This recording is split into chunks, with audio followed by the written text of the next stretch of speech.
guys.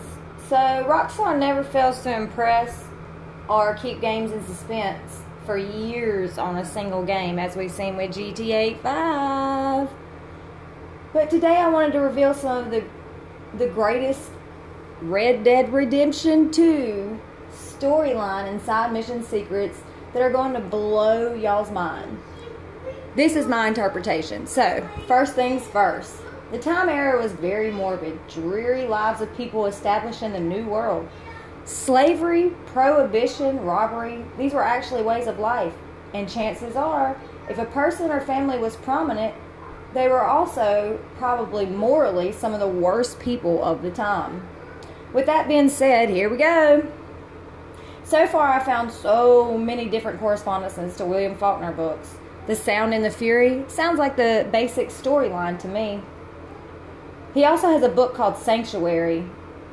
It's about a girl who went missing, and the book depicts a girl who was kidnapped and raped, but ended up staying with her rapist. The Norwegian picture that can be found on the game, I think actually depicts the little girl. She's holding a doll and she's there with an older man, but I think that it's based off of William Faulkner's book Sanctuary, and it may be a DLC, but I think that's where the storyline's going to go with it. There's also a book called A Rose for Emily. I think it's about Miriam Wagner, who we know is the woman that's at Emerald Ranch that you can see in the window.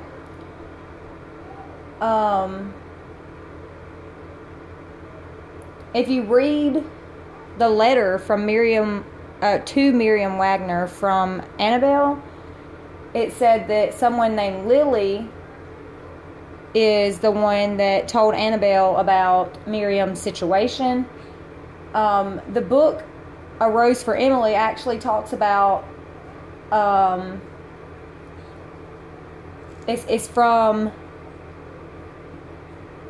a town person's point of view about this girl whose father kept her trapped up, and when he died she tried to find love, and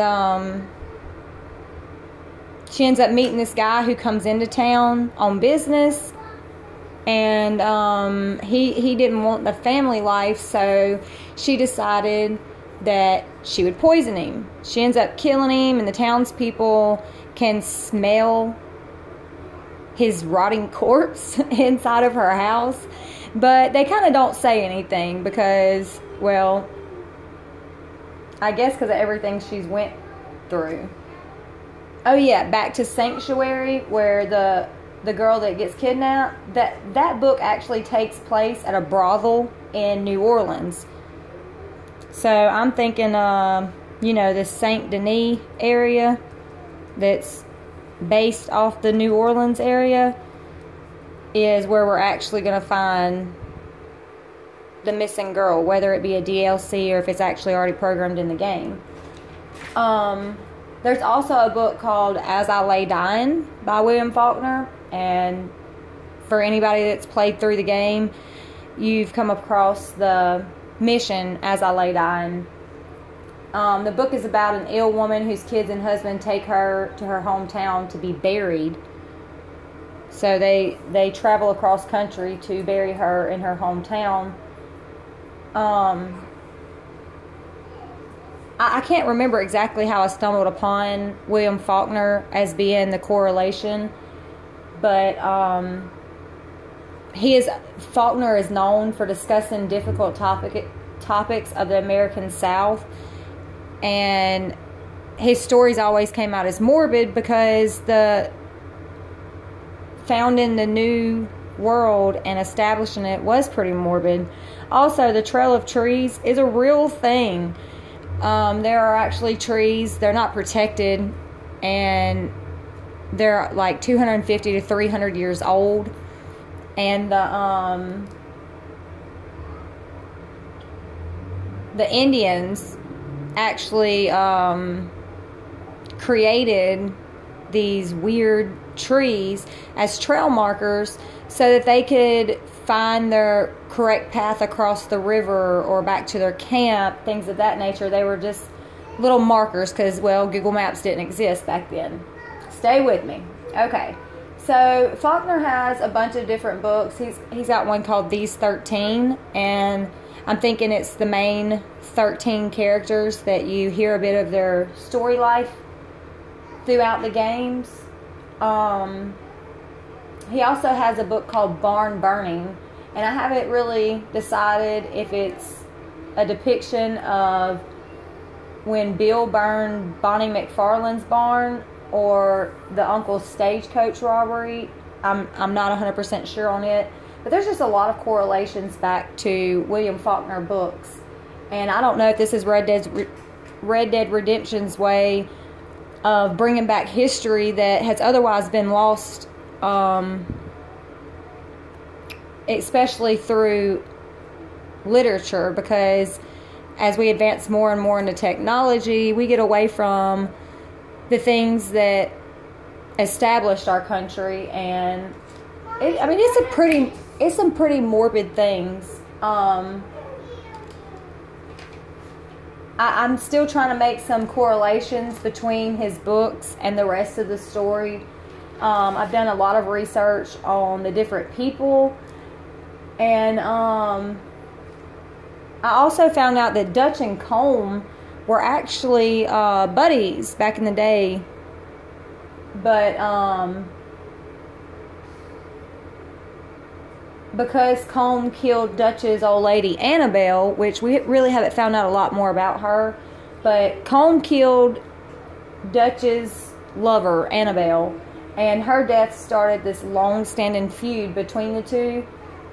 So Dutch killed Colm's brother. They don't really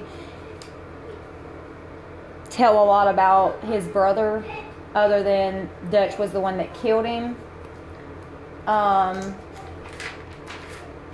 Like I said, I'm still making some correlations, and I'll let you guys know whenever I find some more of them.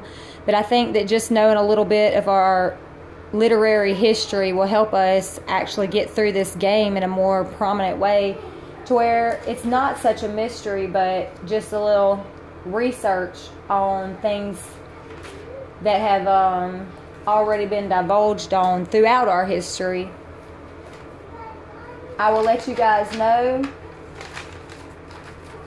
any other books that I have that correlate with the storyline and the different side missions. But thanks for watching, guys, and I hope it helps on some of your missions, maybe looking up some William Faulkner books on your own to better understand the time period and the overall morbid scenery that we see in Red Dead Redemption 2, which, by the way, has been phenomenal. And I have to applaud Rockstar for bringing back our history in a way that every race and gender can experience it without the, racism and sexism that's so rampant in our world today. And hopefully, like GTA 5, it'll divulge more into it. But it's a history lesson for us either way. Thanks, you guys. See you next time. Bye-bye.